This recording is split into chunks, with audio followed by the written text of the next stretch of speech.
So yeah, welcome everyone. This is productbookclub.com, where we meet once a month to discuss a book. This month we have strong product people with Petra, who is the author, so very excited to discuss it. And yeah, maybe Petra, you can start with an introduction about yourself. Sure. Thanks for having me, and thanks for tuning in these days with all these talks and online meetups. And yesterday we had World Product Day, so I assume some of you have been watching talks all day. So I'm Petra Will, as Carlos was already saying. I'm based in Hamburg, Germany. Currently it's raining and it's dark and gray and cold. So hopefully May will kick in sooner or later. I'm a product leadership coach, at least for the last 2 years. I'm focusing on coaching product leaders, in some cases when they step up from the individual contributor role, and in most of the cases, it's seasoned product leaders, so to say. They're in the job for 2 to 5 years, some of them even 10 years, and still want to refocus on some of the topics or want to gain more clarity on several topics. Sometimes it's more on a personal note, a lot about ego development and unblocking myself because of, I don't know, imposter syndrome and stuff like this. And sometimes it's only really hands-on product-related stuff. And 2 years ago, I decided to put all of the things that I'm usually explaining in most of the coaching sessions at one point in time into books, so that I can actually send to people and say, like, go read the book, and then we start the coaching. Then you can get most of the things we would actually be talking about in the beginning anyways, way cheaper, and then we focus on the stuff that really matters. So that's what was my initial motivation for writing a book. And of course, the uptake is that it can reach more people, and more people can just buy it and read it. So that is super cool. More scalable. Yeah, that's it more or less. Nice. Yeah, thank you very much indeed. Yeah, I think I forgot to mention, of course, everyone please feel free to make questions, comments, right? I turn everyone by default mute, so just unmute yourself and feel free to make the question. Introduce yourself, just make sure that you don't interrupt someone else. Also, I think also for the ones that haven't read the book, right, good for them to listen, to maybe get some feedback on what we are discussing, the topics. I think the book here covers indeed a lot of different parts, right? I wanted to read all the different parts, what product managers do, managing your team, find and recruit good product managers, developing your existing product team, and create the right environment. And then, of course, a lot of different chapters in this with a lot of different I think frameworks, recommendations, a lot of them, also very new for me. So it was very nice to read it. I don't know if someone has any initial questions, comments that they would like to kickstart the discussion. Happy to. If I really enjoyed the book a lot, and I started into a new role recently, working for a relatively new head of product, and I'm a PM, and I was curious if you could say something on. So it's a young company, we're defining everything. I'm curious to hear your thoughts on where does the job of the PM ends and the head of product begins, and the other way around, let's say. So like so what when dividing the tasks, who picks up what role in, like, what works best in your experience? So I strongly believe that there is no one size fits all solution to all of the things we're discussing, right? So it always depends a bit on the personality of the people involved and what their background is and what they can bring to the table. So I would strongly encourage you to do a bit of a, some people like to call it a manual of me. So what I would like to be responsible for, where are your talents, all these kind of things. Maybe discussing the role description. So what are the decisions I'm making? What are decisions I'm deliberately not making? And my head of product line manager needs to make them. And then it's a bit of a question in what type of leadership operating system your line manager believes into, right? If they strongly believe in empowered product teams, cross-functional product teams, that actually most of the decisions should be made by the individual contributor, then I would say your responsibility is rather, it's really like a big responsibility. Profit and loss usually is something where it needs a bit more of a discussion. So who is ultimately responsible for the revenues that actually the product is making? In some company, that's totally obvious that it's the product manager's responsibility as well, right? Profit and loss, as all of the other things. And I worked in that setup, and I can say that it makes prioritization way easier if you have the whole profit and loss responsibility on your side as well. So it's more work. It's just another dimension. You have to be good in prototyping business cases and all these kind of things, right? So that's the prototyping tools you're using is Excel, which is weird. But it can make the job easier of a product manager, but not every company is set up in a way that it makes sense that the product manager has the profit and loss responsibility as well, right? So it's a nice setup if you can make this work, but it's not the only one that works, so to say. So it is highly negotiable where you draw the line between what you're responsible for and what your product lead on the management team is responsible for. At minimum, I would say leadership should be responsible for alignment so that the whole company or team is headed in the same direction, more or less, and giving a lot of this directional clarity. And in some companies, we call this strategy and vision work and defining objectives. In other companies, they're not so buying into goals and not calling it objectives. Then it's more a bit of, let's just pick the next 3 biggest opportunities and work on those ones. And that already is a direction. So the meaningful problems we want to solve are these 3 problems. So all of that is possible, but directional clarity for sure should be a big part of management and your boss, so to say. Yeah, thanks. Thanks a lot. That's very useful. How do I compare the strategy versus tactics? I think. That depends. Sorry for the long and meandering question. I'm sorry. Oh, good. It depends on the maturity of the product team, so to say. So if a product team is rather new, rather junior people, then there needs to be a lot more directional clarity coming from a leadership team or from your direct line manager, right? So it's really the leader needs to think about the team he has, the people that are working in there, and how much actually they can take. I worked with teams; they are totally able to set a 3-year product strategy on their own without anybody else being involved, unless the company strategy is clear, because not that many companies are having a pretty clear company vision and company strategy. But if there is a company vision and a company strategy, sometimes the product leads don't even need to get in the way of their product teams because it's super clearly defined what a product is. That's not the case in many companies as well. So a lot of companies have this, like we have this 25 tribes and they are owning products. And if we dive a bit deeper into the structure, then it's more like 7 products, but still 25 tribes or teams or stuff like this. So this first question of mine is always like, okay, what are real products? So that's a discussion you need to have. And then it really depends on how experienced your team is in delivery and discovery tactics. And that is actually the sweet spot that the product lead needs to hit.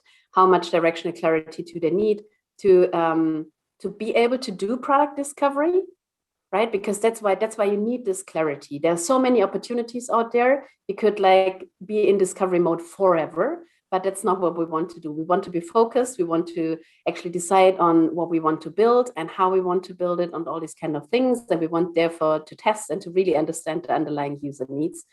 And some product teams need the help of an experienced product leaders to find these underlying problems that the users are having and the meaningful problems to solve. Some teams are super easily finding them on their own because they experience in user research. They have done a lot of user interviews. They have a good interview practice on a weekly basis. They bring in users and talk to them. So it really depends on what you actually, how experienced the product team is, so to say. Yeah. Yeah. Maybe to touch a bit on that, because I think you also through the book reference a lot to, I think one important task that you mentioned is defining also what a good PM looks like, right? And that is of course going to be different on every area, company, for each person, right? And what I was thinking there is, how do you also find the balance of defining what good looks like to the level that it gives enough detail, but also, right, what you said, right, there are some companies where they will have 25 tribes or like even more, so you need to have it generic enough that applies to all PMs. But then if you are doing something very specific in an area that I don't know, is more specialized, let's say, maybe you also want to know a bit more detail, right? Or like, what does it exactly mean to me, right? And again, right, you mentioned it on the book. I think having those expectations clear, it's key, right? Or for the engagement of the PM, for the motivation. So how do you find a bit that balance, or maybe what have you seen on companies? So maybe starting with the anti-pattern. So what usually is not working is to create this one model that can rule all of them, more or less. So that's what companies really struggle with.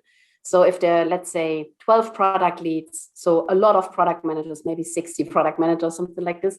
And if they sit down and really want to create this joint definition of what makes a great product manager in our context, then what they usually end up with the list of soft skills, because that's actually the common denominator across the board. Then you can settle on, hey, communication skills should be ranking high, and that's usually it, right? And that's not helpful. It is to some extent, for sure. It's better than nothing. In the book, I talk about you still want to reflect on what are the personality traits that you're actually looking for when hiring somebody. So that, for example, might be something you could be discussing with the other product leads. But I usually encourage product leads to, first of all, sit down, give yourself an hour, do a time box exercise of write down whatever pops up on your mind about what do I know about product management and what have I seen doing good product managers doing differently than other ones.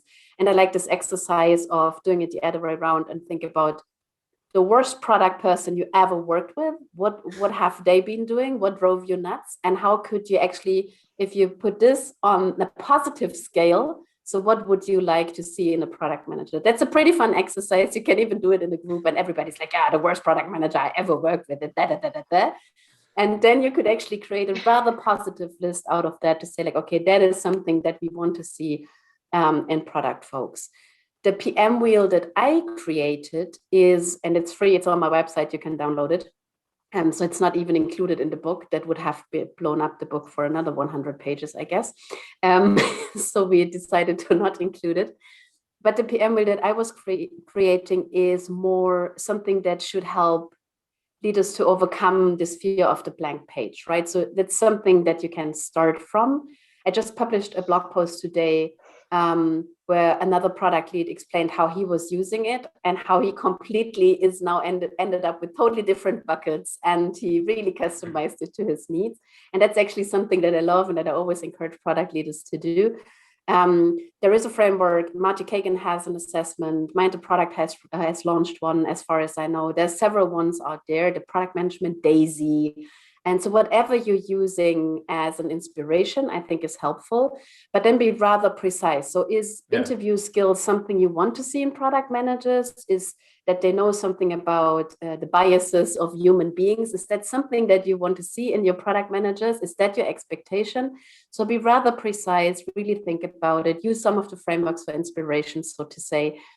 And once you created that, and it's a lot of work, but once you created it, you can take it with you wherever you go.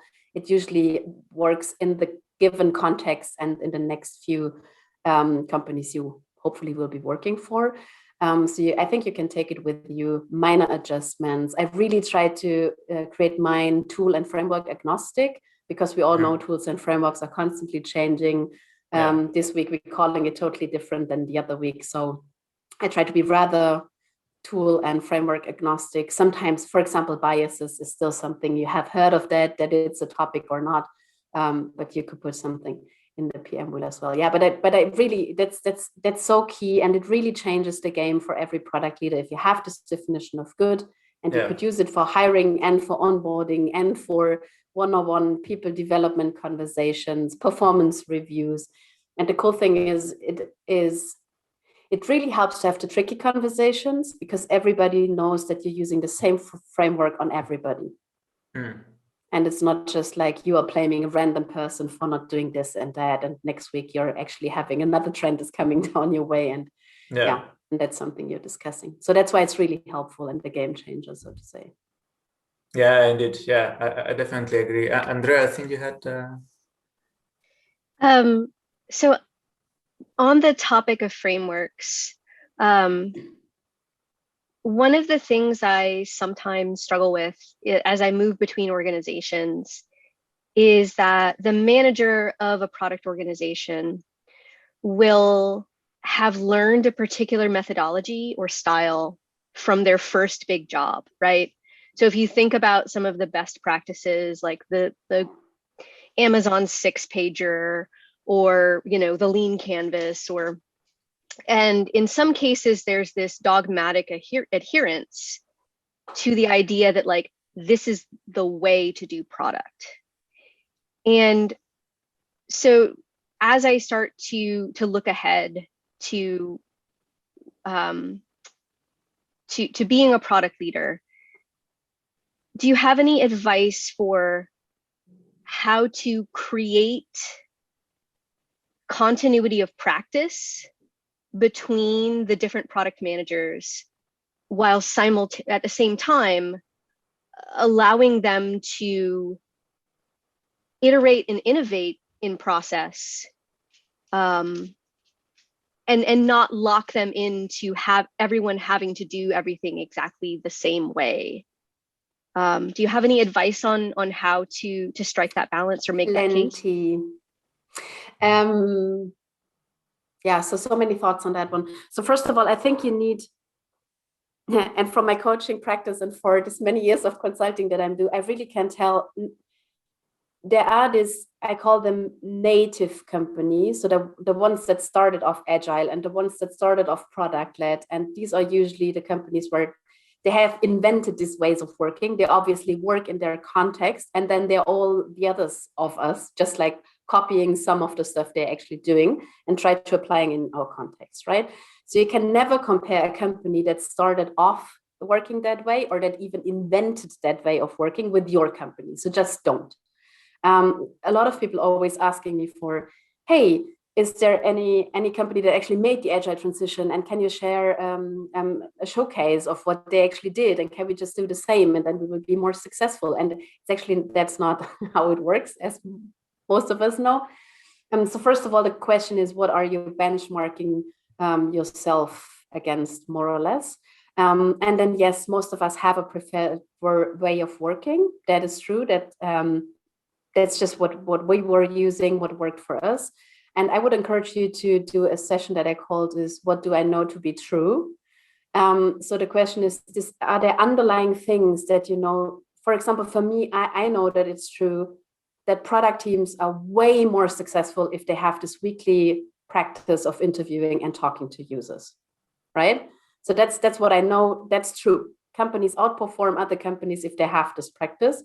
And however they do it, and however they're structuring the interviews, and however they are working with the results, some like to do jobs to be done, and the other ones like to story map because they love to have pattern and all these kind of stuff. All of that is good, but the question is, why are we doing this? And what are the underlying things that we know to be true, why we are actually trying? So another thing that I know to be true is discovery processes are super messy. And it's a bit always like, it's rather messy. So we need one structure that helps everybody to give it a bit of a structure. So you can't ditch all these frameworks.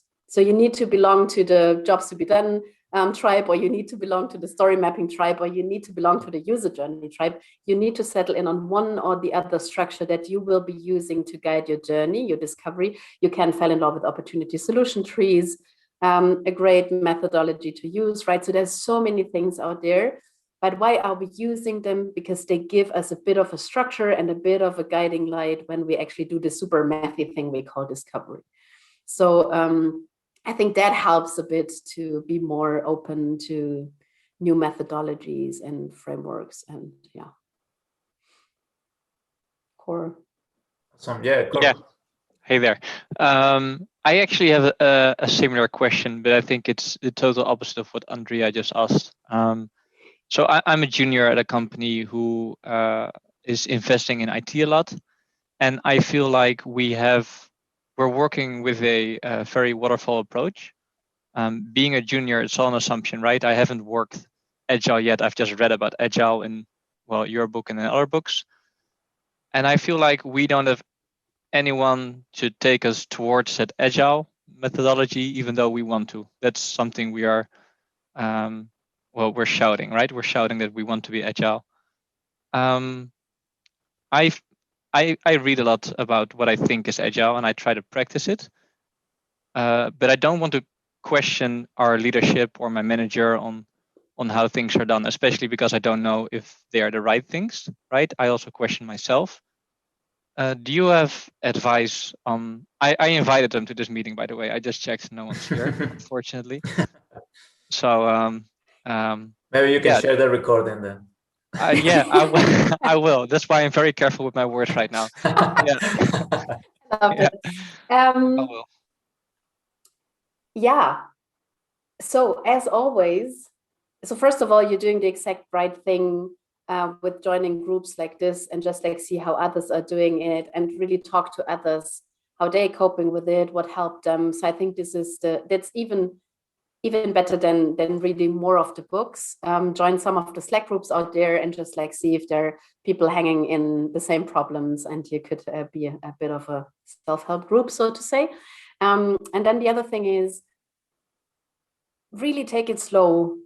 Try to figure out one thing at a time. So for example, stand-ups is a great thing. You could start with and say like, okay, let's try the stand-up thing and let's stick with it unless we have the feeling of, okay, now I think we have understood why everybody likes stand-ups. And unless we don't see this value, we may have not nailed it yet, right? So that could be one thing. And then you say like, stand-up. So if there's a stand-up, there needs to be something we should look at. So maybe it's task boards, that is the natural next step or something like this. It for sure helps if you get an agile coach somewhere. And even if it's just like a rather limited time, so if it's like 3 iterations or something like this, so go get the budget for that one and then hire the right one, because there are two different agile coaches. Ones that really are protecting the team, and the ones that really optimize for the velocity and that really want to help the team to solve meaningful problems. So they are focused on still, so what do we want to do for the user? Okay, that's something I get. How can I help the team understand this more? So they're a bit more interested in what the company is actually doing. With the other sort, they more like project management 2.0 or something like this, and they're not so interested in the product and all these customer problems, and they're just like, hey, the stand-up was not going that well today, so this one dude didn't do an update, so you should speak up a bit more. So I think you need to get some advice, external advice, at least to kickstart you. It's way easier. Otherwise, it takes ages to get through all these things with the teams. And as always, so I think the most important thing is always feedback loops. And that's what retrospectives, for example, do. So try something, then pause for a second. And even if it's just like a 10 minutes discussion, was that helpful? Should we keep it? Should we ditch it? I think that's a lot of this learning cycles need to be short and sweet. And then, don't compare and contrast yourself to super natively agile companies that are doing it since 25 years. So that's just an unfair comparison. Yeah, I think indeed very good advice, right? To start small, because it's a complete mindset, right? And there's a lot of things that you can change. So yeah, best thing I think to get it moving is just start small. Yeah, and that's why it's so hard, because it's a mindset thing more than it's actually, or it's a management operating system that you need to. It's like going from Windows to iOS. That takes time. Indeed. Nice. Jenna, you had a question? Then what do you recommend actually working for an organization that's been doing Agile for 25 plus years? Like, what do you say to PMs who find themselves in organizations where they don't have that advanced product management discipline? Sorry, the last part I didn't get because it was a bit of a shaky connection. Do you usually recommend to PMs to get out of organizations that don't have strong product management discipline or stuck in waterfall or anything? Like if you want to move up in this world? It depends.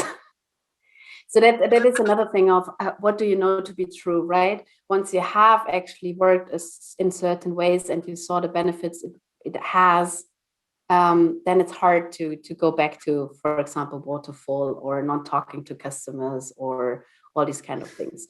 But some of us have to transform this old style companies. So, and some people really love the change management aspect to it and the people aspect to it. But then you should be aware of the fact that it's not that much product management that you're doing. Maybe it's not only focusing on meaningful customer problems, and it's a lot of communication, a lot of change management. You need to really learn more about, the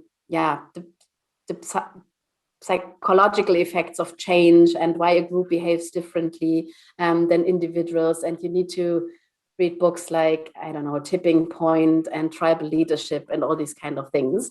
If that's something you're enjoying, I still would say like, yeah, why not joining these companies and help them transform? Actually can only be for, the better for all of us if they actually working more customer centric, hopefully more thinking about the greater impact they're having. So that is something I think most of the product people start to care a lot about, and not all of the rather classic old school companies do. So I think there is a lot of work to do, and some of them are really, so I'm working for some rather old school companies, but the speed of change in these companies, because they're so dedicated to making the move, is really massive. And it's so fun to see them transforming themselves in so many ways. So if you're enjoying doing something like this, I still would say like, nope, stay there, help them. Yeah, I think for me, it's like, do I want to have to train myself in all this, like, and not have the mentorship and then struggle to get into another organization where they're expecting you to have had this discipline? I think there's a lot of folks who are in that position, if I'm being honest. Yeah, so what helped me, because I have the situation a lot if I need to decide on whether I want to work with a client or not, right? So that is that I have this on a daily basis, more or less. And what really helped me is to be pretty upfront if my core beliefs in the beginning and say like, hey, look, if for example, senior leadership is not buying into this change, I'm not going to take the assignment, because it doesn't make any sense. If I'm not allowed to talk to senior leadership, to the CEO, when it comes to all this change stuff, then it doesn't make sense to actually hire me, because we won't get any further than, hey, we have now task boards and stand-ups and a bit of discovery. Sometimes we're talking to users, but still we need to build what the management says, right? So yeah, how motivating is that? So the question is, maybe you can find these questions for you. So what is actually your criteria for saying like, no, thank you, but this is not going to work. I'm out. It's not for me. And it's, as you were saying, it's a bit of a decision, because if you decide to learn all these things, then you kind of course, you can always go back, but it would make sense to actually monetize the know-how in another company and throughout your career. Otherwise, it's a one-off, and that's usually not super rewarding. Mm-hmm. Thank you. Hi, Petra. It's Phil here. I loved your book. It was brilliant. Thank you. It's definitely changed the way I'm thinking about things. Cool. One of the things in reflection, because it was so, it covered all the bases. So I was like, oh, but what about this? And then you'd get onto it in the next chapter, which is, it was infuriating as a product manager coming to this, asking you an insightful question. But I suppose my one insight was you didn't talk much about personality. And so a lot of these things tend to talk about introverts or extroverts, or do you like mornings or evenings and things. Is that because, do you think this sort of approach negates that, or?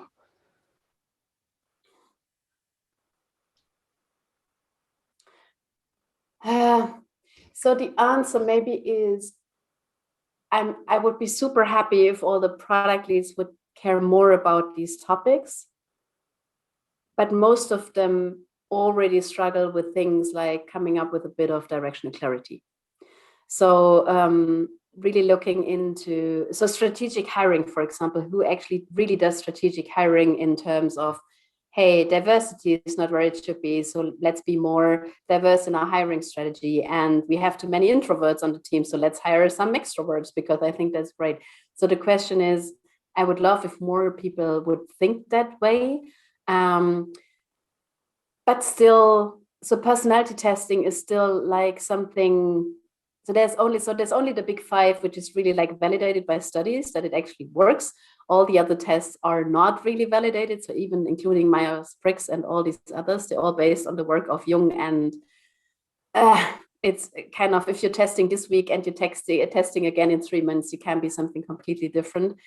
So that's why it's super hard to touch on all the personality topics, because even psychologists haven't nailed personality really from a scientific perspective, not by all means, at least from what I've read and what I learned. So that's why this is a bit hard.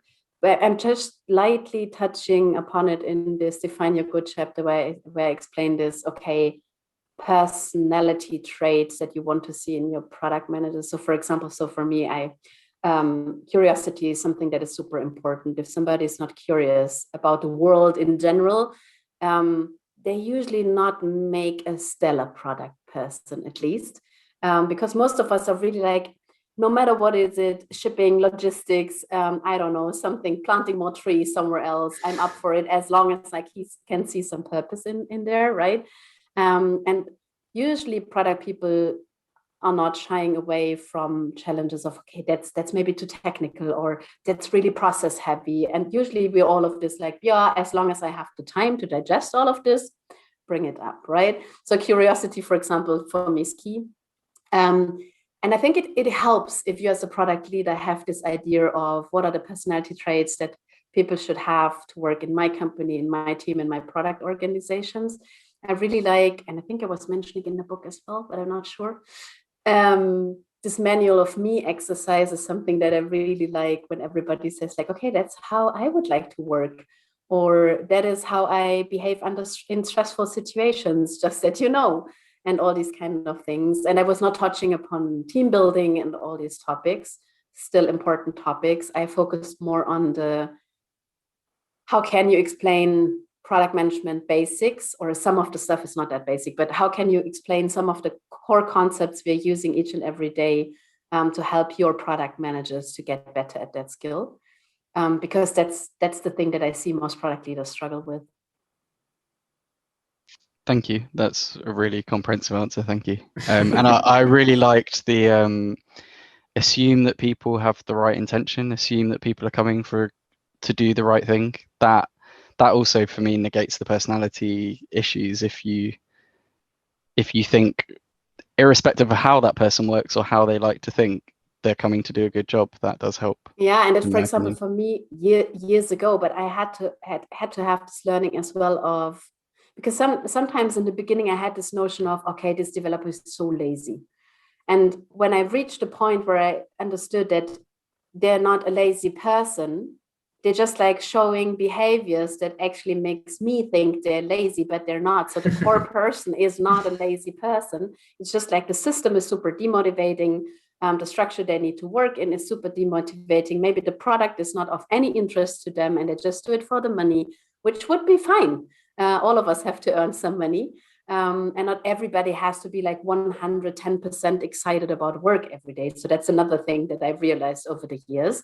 It's fine if the people come to work, and I love if they bring their whole self to work, but it's not actually something that we're paying them for most of the time. So yeah. More questions?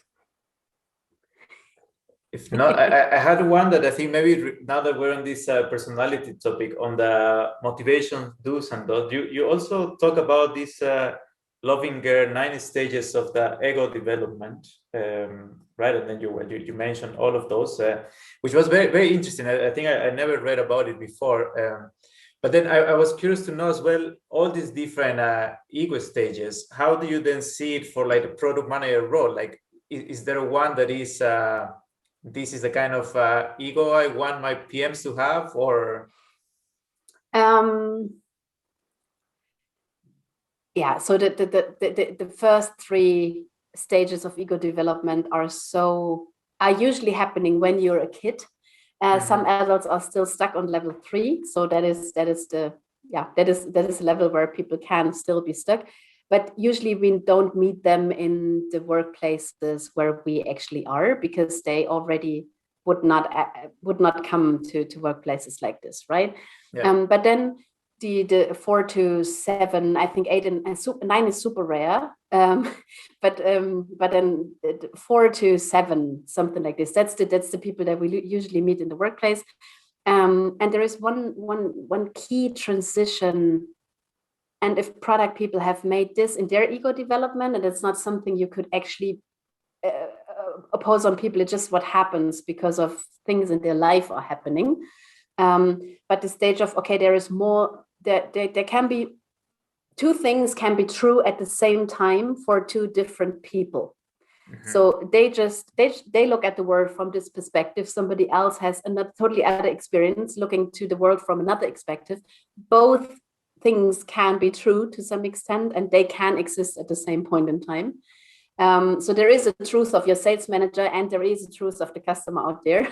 They just have totally different backgrounds. And that, for example, is something that tremendously helps if you're product manager or something like this. So yeah, but still you could be a decent product manager if you haven't had this revelation still, right? It just helps, it makes it a bit more easier. Yeah. Nice, very interesting. Thanks. Andrea, yes?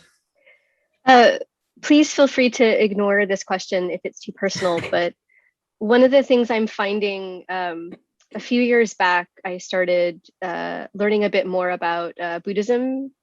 And what I'm finding really interesting is that, you know, what you're saying is basically have compassion for others. And, you know, if you're going to have that empathy, like that is, in fact, both the act of like, you know, being curious and having compassion are the two things you need to do a good product, but they're also the two things you need to like develop spiritually in Buddhism. So for me, I'm seeing this connection between like my personal development, my professional development come in your book. And I was just curious, am I seeing that, am I putting that lens on it, or is that a lens you share? I actually can see where you come from. I'm 100% a non-spiritual person.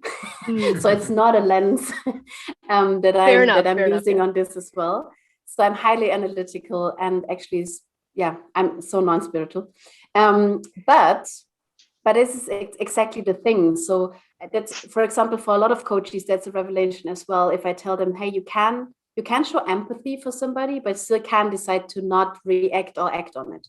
Right? So you can see that the user is suffering currently, but you can decide to not act on it because it's just like this 5 people, or the strategy is just like showing in a completely other direction. And that is another thing that product managers should be able to deal with, is that there are always some people. At one of my former employers, we always said there's always 3,000. So we always, whatever we did, there were always 3,000 people complaining, or 3,000 people still using the product, even if we already buried it somewhere down in the navigation. But we knew that this is the case, and we knew that they're unhappy, and we knew that they maybe are super sad because of the feature that is gone, or whatever. But empathy really means that you can feel their pain, but you still can decide to not act on it, right? And that is another important soft skill to have for a product person, so to say, because we can't help all of them, in parallel. It's just not possible. Yeah.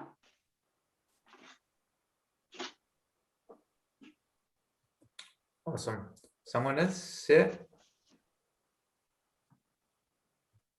I'll happily ask another one. I was wondering around the mentoring and coaching. The people I'd consider mentors have tended to be people who've been senior to me, who generally I've worked for, product people I've worked for. And then since I've moved on roles, I've just kept in touch with them. I've never like formalized it, and some of them have turned into friendships, but still mentoring friendships. Is that still good? Yeah, that's good. Okay. I was like, should it be formalized is I suppose my question. No, so no, it's actually perfect. And that's actually how most of the people keep mentoring relationships active, because you keep them active with the people that you actually really like to work with. At some point, you need to check if that makes you too biased, or because usually you stay in touch with people which ideas you like. And sometimes it's nice if somebody else is challenging and giving you some provocative thoughts to think about. So that's maybe why a coach can come into play for a really limited amount of time. So I always recommend to people, if you go work with a team, then really do it for a limited amount of time, make it more of an intense experience, dedicate some time to it, fully commit to it, and then work with mentors and peers of yours in between coaching engagements, so to say, because I think that's way more helpful than having a super lengthy coaching relationship. Some people like it because it's a bit like their monthly therapy session, but it's way more effective if you do it for a limited amount of time, and go find mentors of yours who can give some advice. Coaches usually, and I'm using a bit of a different approach, but coaches really try to only ask questions, so the right question at the right time that helps you to unblock yourself, or that helps you gain clarity on certain topics. So they usually tend to not give any advice, whereas mentors, they can bring up questions, they can bring in some of their experience. That's actually why we're turning to them, right? Because they have more experience and we would like to hear what they think. So I think that's a bit of the difference between the coaching. If you hire a professional coach, they focus on the question part really a lot. Sometimes it drives coaches nuts that I'm always like, next question. And they're like, can you please just tell me what to do? And I'm like, no, that's not how it works. You do the hard work, I ask the questions. And the mentor does something different. So they sometimes say like, hey, Phil, I think you should just leave this company and take the other job there because it was a great offer. I think that's a bit of the difference. Does that help? Yeah, no, definitely. It's yeah. But there's nothing wrong in friends as mentors. Okay, that's kind of my question. Yeah, that's good to know. It's perfectly fine. Yeah, maybe while you type it, I had I really liked on the help your product managers create a product vision and set goals. There is a template you provide to putting together the vision, the strategy, goals, principles. So I really like the template. I'm actually using it now. Of course, but of course also, now that you have this grand vision that you want everyone to go to, right? I think another very important part is, of course, how you start communicating it to the point where everyone also remembers, knows, believes in it, right? How do you achieve that without being that annoying? Because at some point I have been like showing it all the time, and they were like, "Come on, man, okay, yeah, stop it." But do you have any tips on after you have your main idea, how do you land it? Right? Yeah, I put some of that in the storytelling chapter. So you are not that annoying. So people always have this. Okay, I already said it 5 times. I may be too annoying, so maybe I should stop talking about the strategy, and they get it. That's not how it works. I once read a study and I didn't bookmark it, and I still that was stupid, because it actually said that people need to hear something 21 times unless they can repeat it in their own words. And the 21 times is not the exact same message. It needs to be different formats. So maybe it's a video they see about the vision, and then they see a prototype, and then they see a slide deck, and then you're talking about it in the elevator. And all these kind of things needs to happen 21 times unless they could actually remember the strategy. So if you wake them up in the middle of the night and say like, what's our strategy? And you haven't been mentioning it 21 times before of that, then so you're not annoying. Just create a variety of different formats that share the exact same message. Just today, we were talking to Megan Murphy. She's currently CPO of Hotjar, because she will be joining our product leadership event in Hamburg. And she will be talking about this exact topic, because she in a panel some weeks ago, she said like 50% of her time is really like creating different formats for the exact same message over and over and over again, and said that's 50% of her time. And then it's a bit of direction setting, and it's a bit of objectives and goal setting, and a bit of people development. But a lot of the things she does is actually focusing on the same message, different format, doing it over and over again. And so that is my number one tip. Just do it more often and in various formats, and really encourage the teams to tie whatever they do back into it. So if you look at their backlog and you ask like, okay, but why are this the most important things? Then they should tie it back to the next level that you are actually offering to them. So that's usually goals or objectives. And if somebody looks at the objectives and says like, hey, Carlos, why are these the objectives you picked? And you should say like, product strategy, man. It's totally obvious, because of that's the product strategy. We have actually, that's the objectives that we picked, right? Yeah. And the other way around, it works as well. So if you look at the product strategy and somebody asks you, how are we going to make this happen? Then the objectives should be the answer to this. And if somebody looks at the product vision and asks like, okay, but how are we making this product vision come true? Then there should be a strategy answering this question. So you can play it back and forth. There's actually a model for this called the decision stack. Martin Erickson launched it. And there is a great product tank Berlin talk where he actually elaborates on it a bit more. Awesome. Thank you very much. Archana, did you want to try again? Can you hear me now? Yes, now we can hear you. I'm so sorry about that. Oh, hi Petra, hi friends. This is my first time here. It's an honor. Thank you. So I live in Singapore.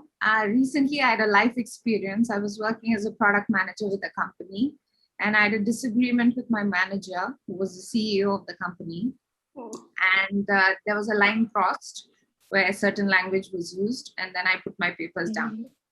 So well done, Archana. Well done. Yeah. So now I'm on a break. I'm trying to, build my brand and trying to read a lot of books and trying to sanitize the experience. So what do you say? What suggestion or what do you think I should be doing during this time to up my game? So I don't regret what I did, but maybe there could have been things that I could have done differently, because I was trying to be true and trying to be a good product person, while my manager only wanted me to follow his instructions. So it was a real clash. I mean, I was like, I have the data, I have everything, but you're not listening. So how do I get out? So, but he was like, no, I'm the authoritarian here. So you just have to follow what I'm saying. So that part kind of, at that point, I didn't know what to do, because I've employed with them. So I don't know, should I be following his instruction and just be gracious about it? Or should I be sticking up to my conviction? So yeah, so for that experience, what would you suggest? And also during my break, what do you think I should be doing before I find something that is more personally satisfying? Thank you. Singapore, pretty good product community there. So maybe I think, are you part of the Mind the Product Slack channel already? No, not yet. So Mind the Product, if you haven't heard of them, they're actually, I think, the world's biggest product community, so to say. And they're running a Singapore event every year. It usually happens in February. So that's why there is a pretty lively product community. And they run a Slack channel, which is for free as well. And I'm sure you can reach out to some people there and say like, hey, I think there's a product tank as well. So that's a series of meetups where you usually can attend. So that would be my recommendation. Go find friends on the ground, especially if you are in a, I need to find my next job situation. So that would be number one, maybe. And then the situation you have been finding yourself in is pretty tricky because of the hierarchical setup of it, right? So they have been your manager, even the CEO, they have been paying your bills more or less. So what could you do? Again, writing down what you believe it is true, and it's maybe not even necessary because you seem to have a pretty good compass for navigating the situation, right? So you already made the decision of, no, this was really overstepping a line. I'm not willing to actually work that way. That's not how it's going to work, or I'm actually want to not longer work with them. But still, I would encourage you to put it on paper somehow, or maybe on a virtual whiteboard, whatever you name it. But really think about it. Okay, what are the things that are really non-negotiables for me if I actually want to work in a company? And then the other thing is, yeah, and that's a bit of a thought experiment. What could you have done differently in this situation? And I think that's a lot about personality types. So read a bit about personality types and how to best address each of these personality types when talking to them. Stakeholder mapping always helps me if I'm in such a situation, or in general, I do a lot of stakeholder mapping, which is a bit like creating user journey maps, or talking about what are their gains and pains and desires and the outcomes they want to see. That helps me to understand what the CEO is currently up for. Why is he maybe under such a pressure? When maybe to back off, and when, yeah, so if he's a morning person and all these kind of things Bill was mentioning, I guess. So that could help if you're actually joining the next company. Then do a bit of a stakeholder mapping to really think about, okay, what are they actually allergic to? What are they more into email or more into? So all these kind of things, whatever you can. It's a bit like creating personas and a stakeholder map for the people you're actually working with. So it's a lot of assumptions as well in the beginning, because only over time you see what they like and what they don't. Then you can, that's how you're validating the stuff, by just like observing what is going on. But that helps me to move into this observing mode, because otherwise I just tend to work with the people and I don't reflect so much on how they like to work with me and what information they like to share, and if they had the regular updates, or if they hate regular updates, and if they need a weekly protocol of stuff, or I don't know. But if I force myself to create this kind of pains, gains, goals thing, then it helps me to get in reflection mode. I think that's a good trick and something you could be doing. Yeah. Books wise. There. No, I've been reading. That's really hard, because the mindset stuff is all rather, the mindset books are that big, and usually 90% of it is studies. So I don't have a good recommendation for that currently. I read the book called Leading Without Authority and Radical Candor, which kind of just made me feel worse at the end of the day. Because I was following what was written in the book, and it didn't work. Yeah, but then maybe your CEO was a pretty rare version of. We had managing product equals managing tension. That was a book we did here. The Mark Abraham book. Mark Abraham. That was quite good for that. Yeah. You can check them on the website. I think maybe last couple of small questions. Anna was raising her hand. Oh, yeah. Hi guys. Hi Petra, it's nice to meet you, and thank you for such a great guide. And I will definitely come back to some chapters to review it, to revisit, and take some recommendation, because there are many of them so useful. So many of them I would like to implement and use in my work. Yeah, and I really reestimated the meaning for myself and the impact of the people development, and to what extent it can impact on the product development. And to be true, without a good team, good environment, it cannot be a good product. So yeah, it's very important. And I still have this question, like, where to start this journey of people development. Shouldn't be the request from the other side, then your colleagues ask you to help with something, and then, or how to make this conversation more, I don't know, like easier or something else, that it, will not look like okay, man, maybe you need some development or so on. Yeah. I think, again, as my answer to core, it's a bit like with the agile stuff, you need to start small. Otherwise, it feels super weird to the people. So what I usually start with is I ask them if they would like to receive some feedback from me. Okay. And it's really rare that they say like, no, I'm good, thank you. So usually most of the people say like, yes, if you have meaningful feedback. And obviously what I have already been doing then is observing them for 2 weeks and collecting a lot of feedback. And I try to, as written in the book, I try to look for this behavioral feedback and task-related feedback. And I start with task-related feedback because that's way easier to say like, hey, I really love the way you created this report with a management summary on top. That really saved me 3 minutes because I got, from the first read, I had the idea of, okay, what is this all about? So be rather precise, give feedback on something that they were creating, a PowerPoint slide deck, a talk, a meeting that runs smoothly because of their facilitation. So that is actually something I would recommend to start with.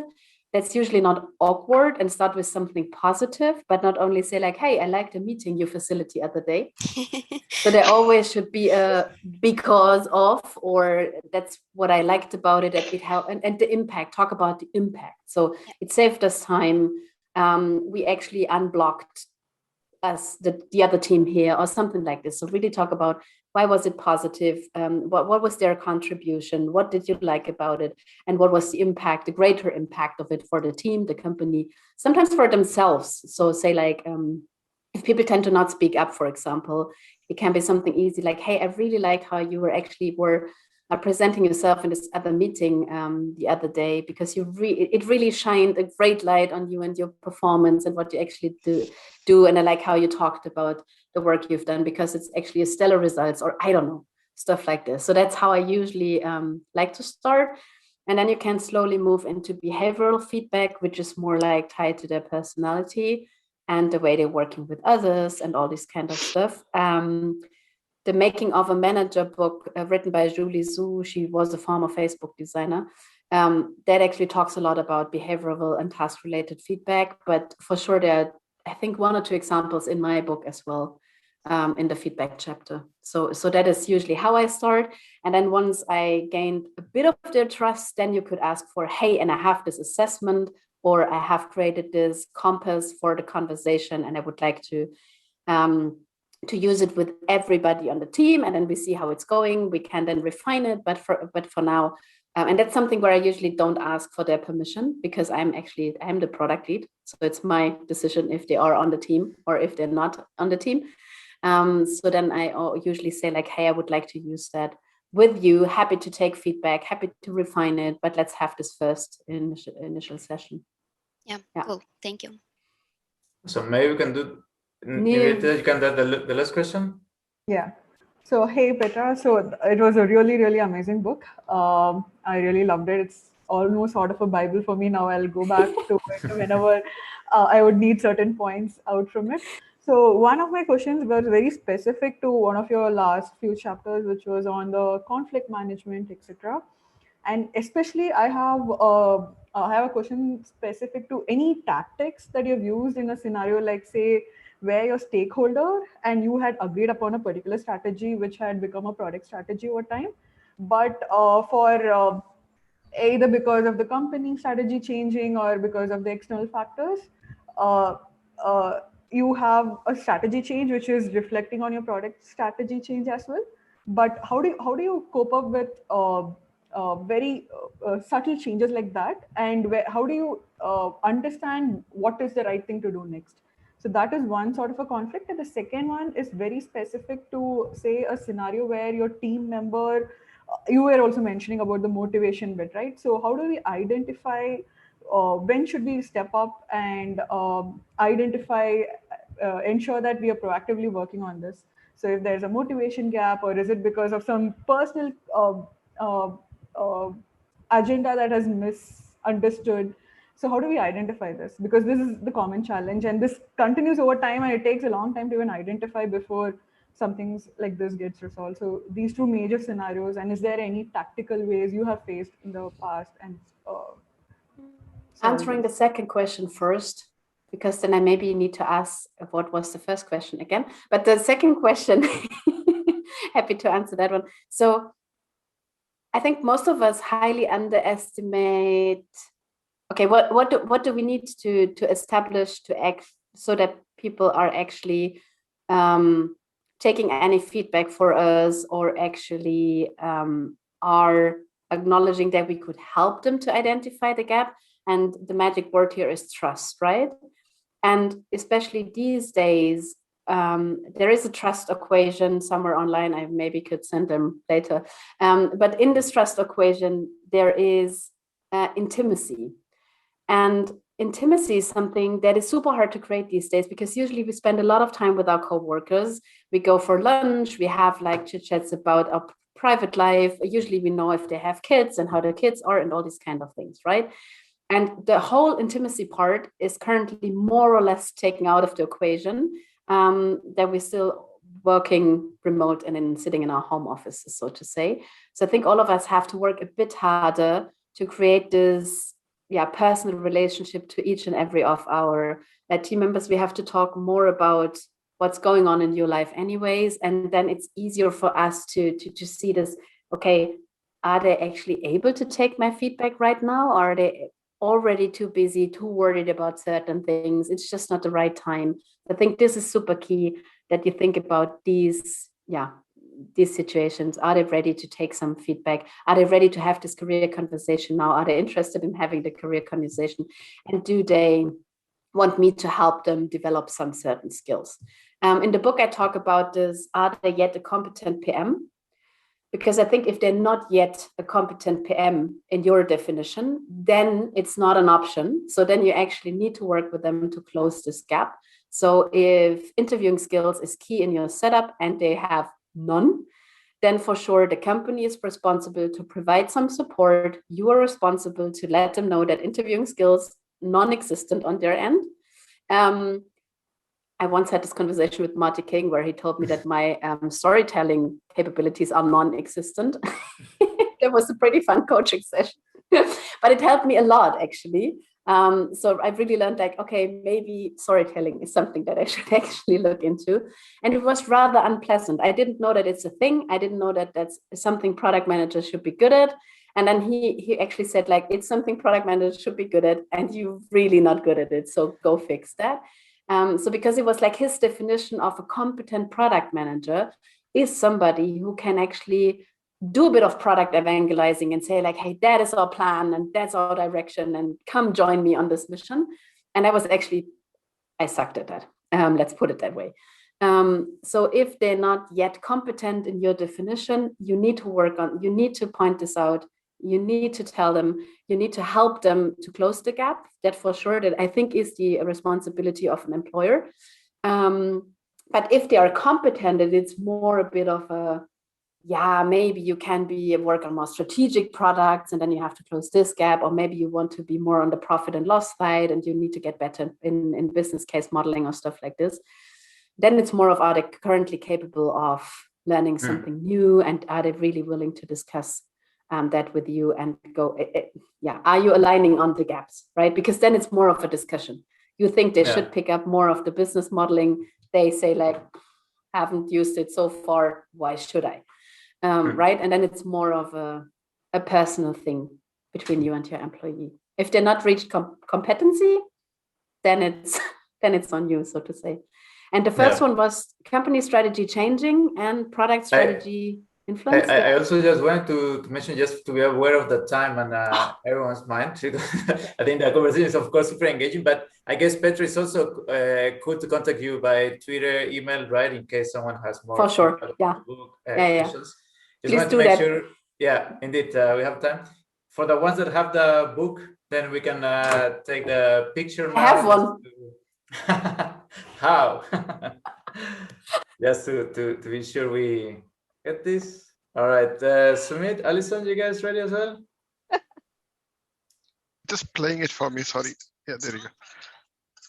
All right, 3, 2, 1. Awesome. All right. Well, By the thank way, you. it really helps if you write Amazon reviews so that others see that it's a nice book.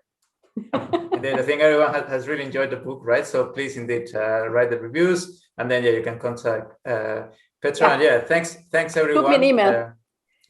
Hope to see you everyone next month as well. And thanks again for joining. Bye-bye. Thank you. Bye. Thank you so much. Bye-bye. Thanks everyone. Thank you. Thanks for organizing.